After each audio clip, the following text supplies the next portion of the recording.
ಭಕ್ತಿಗ್ ಈ ಒರಿ ಶಕ್ತಿಗ್ ಈ ಸರಿ ಭಕ್ತಗ್ ಈ ಸಿರಿ ವಿದ್ಯಾಧರ ಮುನಿ ಸ್ಥಾಪನೆ ಮಲ್ತಿನ ವಿದ್ಯಾಧರ ದೇವಾ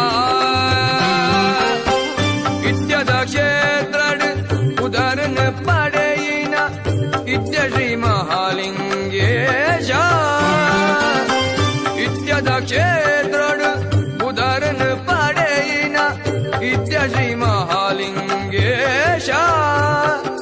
ಮಾತ ಭಕ್ತರನ ಕಷ್ಟ ನೀಗದು ಬೊಲ್ಪು ಕೊರ್ಪಿನ ಈಶನೆ ನಿನ್ನ ದರ್ಶನದ ಭಾಗ್ಯ ಕೊರ್ದು ಈ ಅಭಯ ನೀಡುಲ ಮಹಾಲಿಂಗೇಶ ವಿದ್ಯಾಧರನಿ ಈಶ್ವರ ಶ್ರೀ ಮಹಾಲಿಂಗ